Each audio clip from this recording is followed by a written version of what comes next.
কাবার গৃহ নির্মাণের কাজ নিজেদের মধ্যে ভাগ করে নিল। দরজার অংশ নির্মাণের ভার বনু আব্দে মানাফ ও জুহরার ভাগে, রুকনে আসওয়াদ ও রুকনে ইয়ামেনের মধ্যবর্তী অংশ নির্মাণের ভার বনি মাখজুম গোত্রের ভাগে, এবং তাদের সাথে আরও কয়েকটি কুরাইশ গোত্র যুক্ত হলো।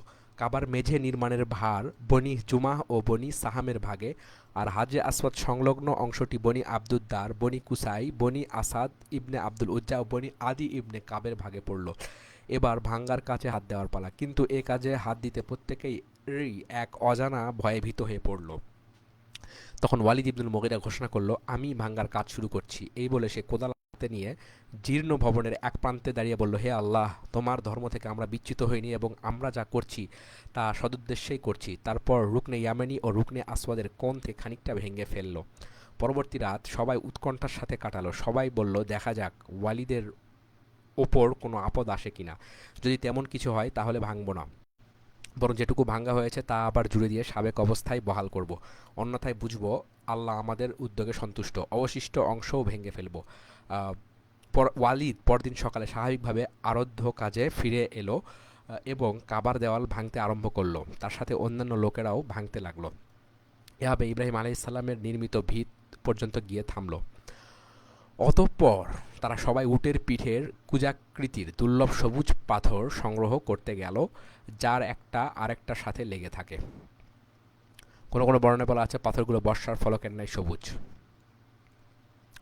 অতঃপর কুরাইশ গোত্রগুলো কাবা পুনর্নির্মাণের উদ্দেশ্যে পাথর সংগ্রহ করলো। প্রত্যেক গোত্র আলাদাভাবে সংগ্রহ করলো ও পুনর্নির্মাণের কাজ সমাধা করলো। হাজরে আসওয়াদের স্থান পর্যন্ত দেয়াল নির্মাণ সম্পন্ন হলে এবার তা যথাস্থানে কে স্থাপন করবে তা নিয়ে ঝগড়া বিবাদ শুরু হলো। হাজরে আসওয়াদ তুলে নিয়ে যথাস্থানে স্থাপন করার সম্মান লাভের বাসনা প্রত্যেকেরই প্রবল হয়ে উঠল। এ নিয়ে গোত্রগুলো সংঘবদ্ধ হতে লাগলো এবং যুদ্ধের জন্য প্রস্তুত হয়ে গেল। বর্ণিত আছে যে ওই সময়ে সমগ্র কুরাইশ সম্প্রদায়ের প্রবীণতম ব্যক্তি আবু উমাইয়া ইবনুল মুগিরা নিম্নরূপ আহ্বান জানালেন, হে কুরাইশগণ, এই পবিত্র মসজিদের দরজা দিয়ে যে ব্যক্তি সর্বপ্রথম প্রবেশ করবে তাকেই তোমরা এই বিবাদের মীমাংসার দায়িত্ব দাও। সবাই এই প্রস্তাবে সম্মত হলো। অতঃপর দেখা গেল রাসূলুল্লাহ সাল্লাল্লাহু আলাইহি ওয়াসাল্লামই সর্বপ্রথম প্রবেশ করলেন। তাকে দেখে সবাই এক বাক্যে বলে উঠল, এ তো আমাদের আল আমিন, পরম বিশ্বস্ত মুহাম্মদ, তার ফয়সালা আমরা মাথা পেতে নেব। রাসূলুল্লাহ সাল্লাল্লাহু আলাইহি ওয়াসাল্লাম বিবাদমান লোকদের কাছাকাছি গিয়ে উপনীত হলে সবাই তাকে তাদের বিবাদের বিষয়টা জানালে তিনি বললেন, আমাকে একখানা কাপড় দাও। কাপড় দেওয়া হলে তিনি তা বিছিয়ে হাজরে আসওয়াদের উক্ত কাপড়ের মধ্যস্থলে স্থাপন করে বললেন, প্রত্যেক গোত্রকে এই কাপড়ের চারপাশ ধরতে হবে। সবাই তা ধরল ও উঁচু করে যথাস্থানে নিয়ে রাখল। অতঃপর তিনি নিজ হাতে হাজরে আসওয়াদ তুলে যথাস্থানে রাখলেন এবং তার উপর গাঁথনি দিয়ে দিলেন। আরবগণক ইহুদি পুরোহিত ও খ্রিস্টান ধর্মযাজকদের ভবিষ্যৎবাণী। ইহুদি পুরোহিত, খ্রিস্টান ধর্মযাজক ও আরব গণকগণ রাসূলুল্লাহ সাল্লাল্লাহু আলাইহি ওয়াসাল্লামের আবির্ভাবের আগেই ভবিষ্যৎবাণী করে রেখেছিলেন যে তার আগমনের সময় ঘনিয়ে আসছে। ইয়াহুদ ও খ্রিস্টান যাজক সম্প্রদায় এ ভবিষ্যৎবাণী করেছিলেন তাদের স্ব আসমানি কিতাবে বর্ণিত শেষ নবী ও তার আবির্ভাবের সময়ের লক্ষণসমূহ বিচার করে এবং তাদের নবীগণ তার সম্পর্কে যে প্রতিশ্রুতি দিয়ে গেছেন তার নিরিখে। আর আরব গণকের ভবিষ্যৎবাণীর উৎস ছিল ফেরেশতাদের কথাবার্তা আড়ি পেতে শ্রবণকারী জিনদের কাছ থেকে পাওয়া খবর। তখনও উল্কাবান নিক্ষেপ করে শয়তানদের বিতাড়িত করত, আড়ি পাতা থেকে নিবৃত্ত করা হতো না। এই শয়তানরা গণক নারী পুরুষদের কাছে আসতো, ফলে তারা মাঝে মাঝে শেষ নবীর আগমন সম্পর্কে কিছু কিছু পূর্বাভাস দিত। সাধারণ আরবরা এসব পূর্বাভাসে তেমন কর্ণপাত করতো না, কিন্তু হজরতের আবির্ভাব ঘটার পর এ আভাস দেওয়া লক্ষণগুলো বাস্তবে সংঘটিত হওয়ার পর সকলেই তা জানতে উপলব্ধি করতে পারল। রাসূলুল্লাহ সাল্লাল্লাহু আলাইহি ওয়াসাল্লামের নবুয়ত লাভের সময় যখন আসন্ন হয়ে উঠল তখন শয়তানদের আড়ি পাতা বন্ধ করা হলো এবং যেসব ঘাঁটিতে বসে তারা আড়ি পাতত সেসব ঘাঁটিতে তাদের আনাগোনা উল্কাবান নিক্ষেপ করে বন্ধ করা হলো। এতে জিনেরা বুঝতে পারল যে এই পদক্ষেপ সৃষ্টি জগতে আল্লাহ কোনো বিশেষ প্রক্রিয়া বা ব্যবস্থা বলবৎ করার লক্ষ্যেই গৃহীত হয়েছে। রাসূলুল্লাহ সাল্লাল্লাহু আলাইহি ওয়াসাল্লামের দৈহিক ও চারিত্রিক বৈশিষ্ট্য। ইবনে হিশাম বলেন, হযরত আলী ইবনে আবু তালিবের পুত্র মুহাম্মাদের পুত্র ইব্রাহিম থেকে গুফরার আজাদকৃত দাস উমার রাসূলুল্লাহ সাল্লাল্লাহু আলাইহি ওয়াসাল্লাম দৈহিক ও চারিত্রিক বৈশিষ্ট্যের নিম্নরূপ বর্ণনা দিয়েছেন। আলী ইবনে আবু তালিব যখনই রাসূলুল্লাহ সাল্লাল্লাহু আলাইহি ওয়াসাল্লামের প্রশংসা করতেন তখনই বলতেন তিনি অধিক লম্বা ছিলেন না, আবার খুব বেঁটেও ছিলেন না, বরং তিনি উচ্চতায় মধ্যম আকৃতির ছিলেন। তার চুল অত্যধিক কুঞ্চিত ছিল না, আবার একেবারে অকুঞ্চিতও ছিল না, বরং তা কিঞ্চিত কোঁকড়ানো। তিনি খুব বেশি স্থূল বা মোটা দেহের অধিকারী ছিলেন না। তার মুখমণ্ডল একেবারে গোলগাল ও ক্ষুদ্র ছিল না, চোখ দুটো ছিল কালো, লম্বা ভ্রুযুগল, গ্রন্থির হাড়গুলো এবং দুই স্কন্ধের মধ্যবর্তী হাড়টি ছিল উঁচু ও সুস্পষ্ট। বক্ষ থেকে নাভি পর্যন্ত বিস্তৃত অঞ্চল ছিল হালকা লোমে আবৃত। হাত ও পায়ের পাতা ছিল পুষ্ট। চলার সময় পা দাবিয়ে দিতেন না, মনে হতো যেন কোনো নিম্নভূমিতে নামছেন। কোনো দিকে ফিরে তাকালে গোটা শরীর নিয়ে ফিরতেন। তার দুই স্কন্ধের মাঝখানে নবুয়তের সিল বা মোহর লক্ষণীয় ছিল। বস্তুত তিনি ছিলেন শেষ নবী, শ্রেষ্ঠ দানশীল, শ্রেষ্ঠতম সাহসী, অতুলনীয় সত্যবাদী, সবচেয়ে দায়িত্ব জ্ঞান সম্পন্ন, সবচেয়ে অমায়িক ও মিশুক।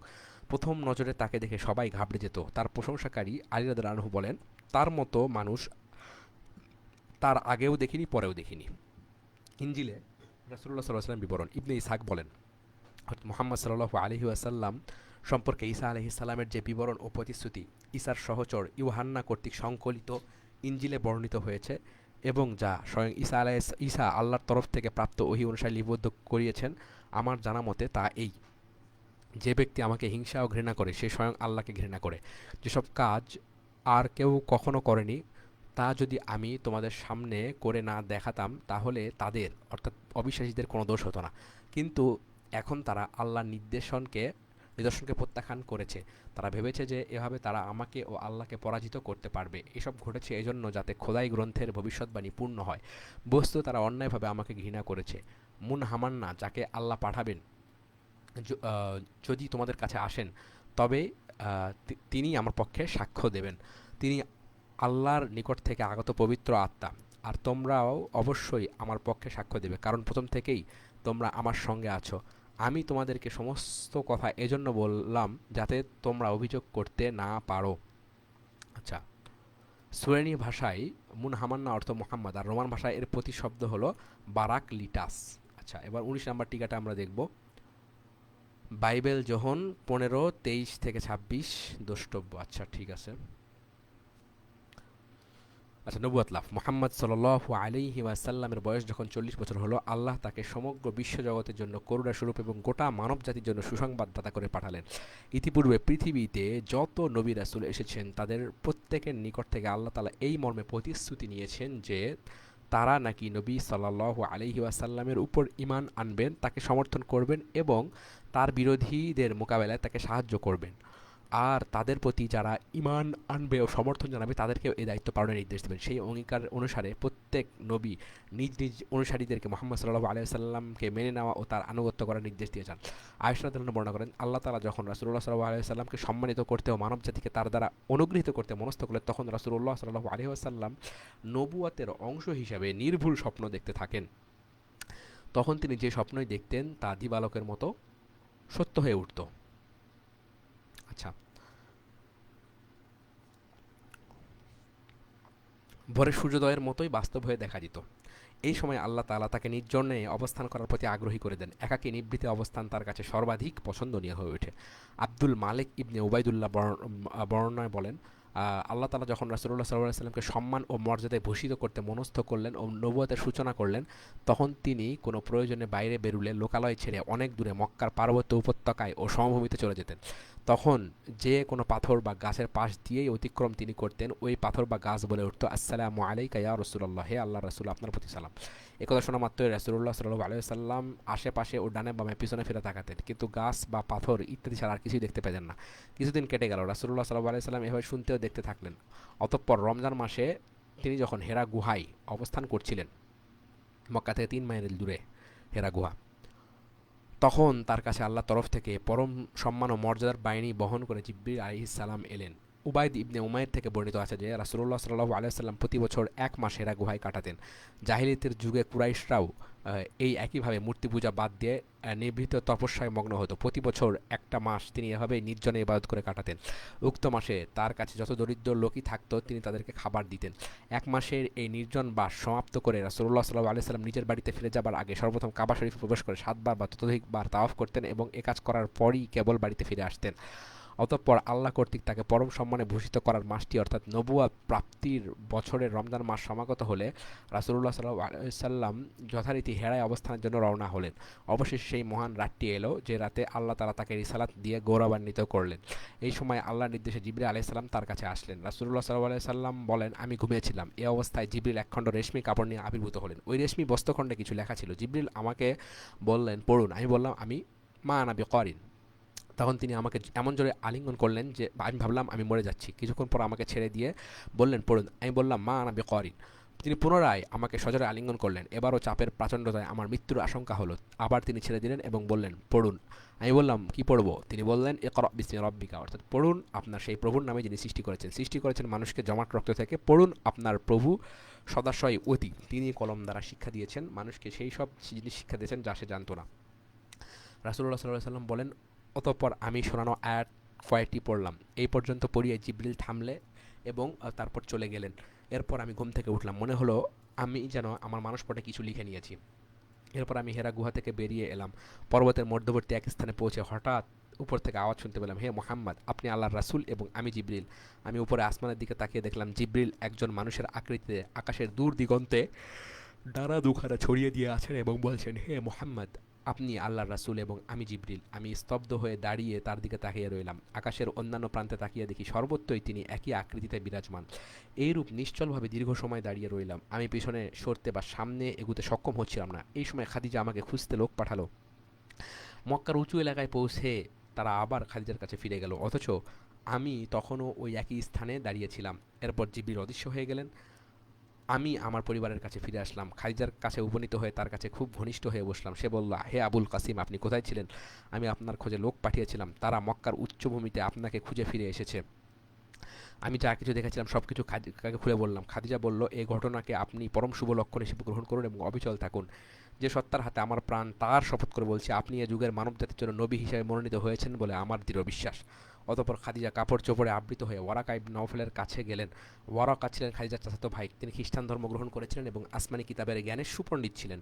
বিশেষত তাওরাত ও ইনজিলে বিশ্বাসের নিকট থেকে অনেক জ্ঞান আরোহণ করেছিলেন। খাদিজা রাসূলুল্লাহ সাল্লাল্লাহু আলাইহি সাল্লামের দেখা ও শোনা সমস্ত ঘটনা তার কাছে আদ্যপন্ত বর্ণনা করলেন। সব শুনে ওয়ারাকা বললেন, কুদ্দুসুন কুদ্দুসুন, মহাপবিত্র ফেরেশতা, মহাপবিত্র ফেরেশতা। আল্লাহ শপথ করে বলছে, হে খাদিজা, তুমি বিশ্বাস করো মুহাম্মাদের নিকট সেই মহান দূতই এসেছেন যিনি মুসার নিকট আসতেন। বস্তুত মুহাম্মদ বর্তমান মানব জাতির জন্য নবী হিসেবে মনোনীত হয়েছেন। সুহাইলি বলেন, ঈসা আলাইহিস সালামের সময়ের ব্যবধানের দিক থেকে নিকটতর নবী হওয়া সত্ত্বেও ওয়ারাকা তার পরিবর্তে মুসার নাম উল্লেখ করেন এই জন্য যে ওয়ারাকা তখন খ্রিস্টান ধর্ম গ্রহণ করেছিলেন, আর খ্রিস্টানদের মতে ঈসা আলাইহিস সালাম নবী নন, বরং তাদের বিশ্বাস অনুযায়ী ঈসা আলাইহিস সালাম আল্লাহ তাআলার তিনটি সত্তার একটি, যা ঈসার সত্তা একাকার হয়ে গিয়েছে। খ্রিস্টানদের মধ্যে অবশ্যই এর ব্যাখ্যা নিয়ে মতবিরোধ রয়েছে। আচ্ছা, তাকে বলো তিনি যেন অবিচল থাকেন। খাদিজা রাসূলুল্লাহ সাল্লাল্লাহু আলাইহি ওয়াসাল্লামের কাছে ফিরে গেলেন এবং ওয়ারাকা যা বলেছেন তা তাকে জানালেন। অতঃপর রাসূলুল্লাহ সাল্লাল্লাহু আলাইহি ওয়াসাল্লাম এর হেরা গুহায় মাসব্যাপী ইবাদত শেষ হলে তিনি মক্কায় ফিরে যথারীতি কাবার তাওয়াফ করতে শুরু করলেন। এই সময় ওয়ারাকা তাকে জিজ্ঞেস করলেন, ভাতিজা, তুমি যা দেখেছো শুনেছো বলো তো। রাসূলুল্লাহ সাল্লাল্লাহু আলাইহি ওয়াসাল্লাম তাকে সমস্ত ঘটনা বললেন। সব শুনে ওয়ারাকা বললেন, নিশ্চিত যেন তুমি এ যুগের মানব জাতির নবী, সেই মহাদূত তোমার কাছে এসেছিলেন যিনি মুসার কাছেও আসতেন। তুমি এটাও নিশ্চিত জেনে রেখো যে তোমার বাণীকে মিথ্যা প্রতিপন্ন করা হবে, নির্যাতন করা হবে, তোমাকে দেশান্তরিত করা হবে এবং তোমার বিরুদ্ধে লড়াই করা হবে। আমি যদি তখন জীবিত থাকি তাহলে অবশ্যই আল্লাহর দিন প্রতিষ্ঠায় প্রকাশ্যভাবে সাহায্য করবো। অতঃপর ওয়ারাকা তার কাছে মাথা এগিয়ে নিয়ে এলেন এবং তার কপালে চুমু খেলেন। তাওয়াফ সমাপ্ত করে রাসূলুল্লাহ সাল্লাল্লাহু আলাইহি ওয়াসাল্লাম বাড়ি ফিরে গেলেন। কোরআন নাজিলের সূচনা। পবিত্র রমজান মাসে রাসূলুল্লাহ সাল্লাল্লাহু আলাইহি সাল্লামের নিকট ওহী নাজিল শুরু হয়। মহান ও সর্বশক্তিমান আল্লাহ বলেন, রমজান মাসে কোরআন নাজিল করা হয়েছে মানবজাতির জন্য পথ নিদর্শক হিসাবে, হেদায়েতের সুস্পষ্ট দলিল প্রমাণ সহকারে, হক ও বাতিলের পার্থক্যকারী হিসাবে। মহান আল্লাহ আরও বলেন, আমি এই কোরআন লাইলাতুল কদরে নাজিল করেছি। লাইলাতুল কদর কি তা কি তুমি জানো? লাইলাতুল কদর সহস্র মাসের চেয়ে উত্তম। এরাতে ফেরেশতাগণ ও জিবরিল অবতীর্ণ হয় তাদের প্রতিপালকের ইচ্ছায় এবং প্রবাদ হওয়া পর্যন্ত এ রাত শান্তিময় হয়ে থাকে। সূরা কদর। আল্লাহ তাআলা আরও বলেন, হামিম, সুস্পষ্ট গ্রন্থের শপথ, নিশ্চয়ই এই কিতাবকে আমি একটি কল্যাণময় রজনীতে নাজিল করেছি। আচ্ছা, নিশ্চিতভাবে আমি সাবধান করতে চেয়েছি। এ ছিল এমন এক রাত যে রাতে আমার হুকুমে সকল বিষয়ে যুক্তিপূর্ণ বিজ্ঞানভিত্তিক ফয়সালা করা হয়, আর আমি একজন রাসূল পাঠাতে চাচ্ছিলাম। সূরা দুখান। আল্লাহ তাআলা আরও বলেন, তোমরা যদি আল্লাহর উপর এবং আমার বান্দার উপর পৃথকীকরণ ও দুই দলের মুখোমুখি হওয়ার দিনে আমি যা নাজিল করেছি তার উপর ঈমান এনে থাকো। এখানে মুখোমুখি হওয়ার দিন অর্থ বদরের ময়দানে মুশরিকদের ও রাসূলুল্লাহ সাল্লাল্লাহু আলাইহি সাল্লামের মুখোমুখি হওয়ার দিন। খাদিজা বিনতে খুয়াইলিদের ইসলাম গ্রহণ। খাদিজা বিনতে খুয়াইলিদ নবী সাল্লাল্লাহু আলাইহি ওয়াসাল্লামের উপর ঈমান আনলেন। আল্লাহর কাছ থেকে যে প্রত্যাদেশ তিনি পেলেন তা সত্য বলে মেনে নিলেন। নবুয়তের দায়িত্ব পালনের কাজে সহযোগিতা করলেন। বস্তুত তিনি আল্লাহ ও তার রাসূলের প্রতি ঈমান আনয়নকারী ও তাকে সত্যরূপে গ্রহণকারী প্রথম ব্যক্তি। এভাবে আল্লাহ তার নবীর দুঃখ কষ্টকে লাঘব করেন। যখনই অবাঞ্ছিত অবস্থার সৃষ্টি হতো, কেউ তার দাওয়াতকে প্রত্যাখ্যান করতো, মিথ্যা প্রতিপন্ন করতো, তখন তিনি মর্মাহত হতেন। কিন্তু খাদিজার কাছে গেলেই আল্লাহর ইচ্ছে তার মনোকষ্ট দূর হয়ে যেত। খাদিজা তাকে সান্ত্বনা দিতেন, তার মনের দুঃখ বেদনা হালকা করে দিতেন এবং তার দাওয়াতকে সম্পূর্ণ সত্য বলে স্বীকৃতি দিতেন এবং মানুষের আচরণকে যাতে তিনি হালকাভাবে গ্রহণ করেন সেজন্য অনুপ্রাণিত করতেন। আল্লাহ তার খাদিজার উপর রহমত নাজিল করুন। রাসূলুল্লাহ সাল্লাল্লাহু আলাইহি সাল্লাম বলেছেন, এ কারণে আমি খাদিজাকে জান্নাতে এমন একটি গৃহের সুসংবাদ দিতে আদিষ্ট হয়েছি যে গৃহ অনুপম কারুকার্য খচিত মুত্তার তৈরি এবং সেখানে কোনো হইচই, দুঃখ, কষ্ট, অসুস্থতা থাকবে না। ওহির বিরতি। এরপর কিছুদিনের জন্য ওহি বন্ধ থাকে। বিষয়টি নবী সাল্লাল্লাহু আলাইহি ওয়াসাল্লামের জন্য খুবই কষ্টকর হয়ে উঠল। এরপর জিবরিল আলাইহিস সালাম তার কাছে সূরা আদ-দুহা নিয়ে আবির্ভূত হলেন। যে মহান প্রতিপালক তাকে নবুয়ত দ্বারা সম্মানিত করেছেন, তিনি ওই সূরাতে শপথ করে বলেছেন যে তিনি তাকে ত্যাগ করেননি এবং তার প্রতি বৈরীও হননি। মহান আল্লাহ বলেন, মধ্যরাতের শপথ এবং তিমিরাচ্ছন্ন রজনীর শপথ, তোমার প্রভু তোমাকে ত্যাগ করেনি এবং পরিত্যাগ করেননি, তোমার প্রতি বৈরীও হননি। অর্থাৎ তোমার সাথে সম্পর্ক ছিন্ন করে তোমাকে পরিত্যাগ করেননি, আর তোমার প্রতি শত্রুতা পোষণ করার পর পুনরায় ভালোবেসেছেন এমনও হয়নি। বস্তুত তোমার জন্য পূর্বের অবস্থার চেয়ে পরবর্তী অবস্থায় ভালো। অর্থাৎ আমার নিকট তোমার প্রত্যাবর্তনের পর তোমার জন্য যা প্রস্তুত করে রেখেছি তা দুনিয়াতেই তোমাকে যা দিয়েছি তার চেয়ে উত্তম। অবশ্যই তিনি তোমাকে অচিরেই এত পরিমাণে দান করবেন যাতে তুমি খুশি হয়ে যাবে, অর্থাৎ দুনিয়া সাফল্য ও বিজয় এবং আখেরাতে প্রতিদান। তিনি কি তোমাকে ইয়াতিম অবস্থায় পেয়ে আশ্রয় দেননি, আর তিনি তোমাকে দিশেহারা রেখে পথের সন্ধান দিয়েছেন এবং তোমাকে দরিদ্র অবস্থায় পেয়ে সম্পদশালী করেছেন। এ আয়াত কটিতে আল্লাহ তাআলা তার প্রথম জীবনে প্রাপ্ত সম্মান এবং তার পিতৃমাতৃহীন, সহায় সম্বলহীন ও দিশেহারা অবস্থায় আল্লাহ তার প্রতি যে করুণা অনুকম্পা দেখিয়েছেন এবং নিজ অনুগ্রহে তাকে যে শোচনীয় দুরবস্থা থেকে উদ্ধার করেছেন তার কথা স্মরণ করিয়ে দিচ্ছেন। অতএব তুমি ইয়াতিমের প্রতি ক্রোধ প্রদর্শন করো না এবং তার সাহায্য প্রার্থনাকারীকে ধমক দিও না। অর্থাৎ আল্লাহর দুর্বল বান্দাদের প্রতি অধ্যত্ত অহংকার প্রদর্শন করো না এবং নিষ্ঠুর ও স্বেচ্ছাচারী আচরণ করো না। আর তোমার প্রতিপালকের দেয়া নিয়ামতের কথা প্রচার করো। অর্থাৎ আল্লাহর তরফ থেকে নবুয়ত প্রাপ্তির মাধ্যমে যে অতুলনীয় সম্পদ ও অনুপম মর্যাদা তুমি লাভ করেছো তার কথা মানুষকে জানাও ও তাদেরকে সেদিকে দাওয়াত দাও। এরপর রাসূলুল্লাহ সাল্লাল্লাহু আলাইহি ওয়াসাল্লাম অতি সংগোপনে তার নিকটতম লোকদের মধ্য হতে বিশ্বস্ত নির্ভরযোগ্য ব্যক্তিদের কাছে দিন প্রচারে আত্মনিয়োগ করলেন। আল্লাহ তাকে নবুয়ত দান করে তার উপর, স্বয়ং তার উপর ও সমগ্র মানবজাতির উপর যে মহা অনুগ্রহ করেছেন তার কথা ব্যক্ত করতে লাগলেন। প্রথম ইসলাম গ্রহণকারী পুরুষদের মধ্যে থেকে যে ব্যক্তি সর্বপ্রথম রাসূলুল্লাহ সাল্লাল্লাহু আলাইহি ওয়াসাল্লামের প্রতি ঈমান আনেন, তার সাথে নামাজ আদায় করেন এবং তার প্রতি আল্লাহর পক্ষ থেকে নাজিল হওয়া ওহী মনে প্রাণে গ্রহণ করেন, তিনি ছিলেন তারই চাচা আবু তালিবের পুত্র আলী রাদিয়াল্লাহু আনহু। তার বয়স মাত্র 10 বছর। হযরত আলীর উপর, আচ্ছা তাহলে এই বই অনুসারে প্রথম ইসলাম গ্রহণকারী ব্যক্তি হলেন আলী রাদিয়াল্লাহু আনহু। একটা বিশেষ অনুগ্রহ লক্ষ্য করা যায়। আল্লাহ যে তার কল্যাণ চেয়েছিলেন এবং সেজন্য তার উপযোগী ব্যবস্থাও করে রেখেছিলেন, সেটা তার ইসলাম গ্রহণের পূর্ববর্তী ঘটনাবলী থেকে বোঝা যায়। কুরাইশদের তখন ঘোর দুর্দিন। বহু সন্তানের পিতা হয় আবু তালেব নিদারুণ আর্থিক সংকটে ছিলেন। রাসূলুল্লাহ সাল্লাল্লাহু আলাইহি সাল্লাম এর আরেক চাচা ছিলেন আব্বাস, তিনি বনু হাশেম গোত্রের সচ্ছলতম ব্যক্তি। তাকে রাসূলুল্লাহ সাল্লাল্লাহু আলাইহি সাল্লাম বললেন, হে আব্বাস, আপনার ভাই আবু তালেব অধিক সন্তানের ভারে জর্জরিত, দেখতেই পাচ্ছেন মানুষ কি ভীষণ দুর্দশায় ভুগছে। আসুন আমরা তার সন্তান ভার লাঘব করি, তার পুত্রদের মধ্যে থেকে একজনের দায় দায়িত্ব আমি গ্রহণ করি আর একজনের দায় দায়িত্ব আপনি গ্রহণ করুন। এভাবে দুটি সন্তানের দায় দায়িত্ব থেকে তাকে রেহাই দেওয়া যাবে। আব্বাস বললেন, চলো ঠিক আছে যাই। অতঃপর তারা উভয়ে গিয়ে আবু তালিবকে বললেন, যতদিন দেশবাসী বর্তমান আর্থিক সংকট থেকে মুক্ত হচ্ছে না ততদিনের জন্য আমরা আপনার সন্তানদের ভার লাঘব করতে চাই। আবু তালিব বললেন, তোমরা আকিলকে আমার কাছে রেখে যাও, তারপর যাকে খুশি নিয়ে যাও। অতঃপর রাসূলুল্লাহ সাল্লাল্লাহু আলাইহি ওয়াসাল্লাম আলীকে নিলেন এবং তাকে নিজ পরিবারের অন্তর্ভুক্ত করলেন, আর আব্বাস নিলেন জাফরকে এবং তাকে তিনি স্বীয় পরিবারের অন্তর্ভুক্ত করলেন। এরপর আলী রাদিয়াল্লাহু আনহু রাসূলুল্লাহ সাল্লাল্লাহু আলাইহি ওয়াসাল্লামের নবুয়ত প্রাপ্তির সময় পর্যন্ত তার কাছে ছিলেন। তাই নবুয়ত প্রাপ্তির পরে আলী তার উপর ঈমান আনলেন এবং তাকে নবী হিসেবে মনে প্রাণে মেনে নিয়ে তার অনুসরণ করতে লাগলেন। কোনো ঐতিহাসিকের মতে নামাজের সময় উপস্থিত হলে রাসূলুল্লাহ সাল্লাল্লাহু আলাইহি ওয়াসাল্লাম মক্কার দুর্গম গিরিগুহায় চলে যেতেন, তার সাথে আলীও যেতেন। কিন্তু এই কাজটি তার পিতা, চাচা ও গোত্রের সকলের অগোচরে সঙ্গোপনে করতে থাকলেন। সেখানে তারা দুজনে গিয়ে নিভৃতে নামাজ পড়তেন এবং সন্ধ্যা হলে বাড়ি ফিরতেন। এভাবেই তারা আল্লাহর ইচ্ছায় বেশ কিছুদিন কাজ চালিয়ে যেতে লাগলেন। একদিন আবু তালিব তাদের দুজনকে নামাজরত অবস্থায় দেখতে পেয়ে নামাজ শেষে রাসূলুল্লাহ সাল্লাল্লাহু আলাইহি ওয়াসাল্লামকে জিজ্ঞেস করলেন, ভাতিজা, এটা আবার কোন দিন যার অনুসরণ তুমি করছো? তিনি বললেন, চাচা, এটা আল্লাহর দিন, তার ফেরেশতাদের দিন, তার নবী রাসূলদের দিন, আর বিশেষত আমাদের পিতা ইব্রাহিমের দিন। আল্লাহ আমাকে রাসূল বানিয়েছেন এবং এই দিন সহ মানব জাতির কাছে পাঠিয়েছেন। হে চাচা, আমি যত লোককে এই দিনের শিক্ষা দিয়েছি এবং যত লোককে এই জীবন বিধান গ্রহণের জন্য আহ্বান জানিয়েছি তাদের সকলের চাইতে আপনি এই দাওয়াত পাওয়ার অধিক হকদার। আর যত লোক আমার এই দাওয়াত গ্রহণ করেছে এবং আমাকে কাজে সহযোগিতা করেছে তাদের তুলনায় আপনারই বেশি কর্তব্য এই আহ্বানে সাড়া দেওয়া ও সহযোগিতা করা। আবু তালেব বললেন, ভাতিজা, আমি আমার পূর্বপুরুষদের ধর্ম ও রীতিনীতি বর্জন করতে পারি না, তবে আল্লাহর কসম আমি যতদিন বেঁচে আছি তোমার এ তৎপরতার দরুন কোনো তোমাকে কোনো অপ্রীতিকর অবস্থার সম্মুখীন হতে হবে না। এরপর ইসলাম গ্রহণ করেন জালিদ ইবনে হারিসা ইবনে সুরাহবিল ইবনে কাব ইবনে আব্দুল ইজ্জা। ইতিপূর্বে ইতিপূর্বে খাদিজার ভ্রাতুষ্পুত্র হাকিম, হুম, খাদিজার ভ্রাতুষ্পুত্র হাকিম ইবনে হিজাম ইবনে খোয়াইলিদ সিরিয়া থেকে জাহিদ ইবনে হারিসা সহ বেশ কয়েকজন ক্রীতদাস নিয়ে আসেন। একদিন তার ফুপু খাদিজা তার কাছে এলেন। এ সময় রাসূলুল্লাহ সাল্লাল্লাহু আলাইহি সাল্লামের সাথে খাদিজার বিয়ে হয়ে গেছে।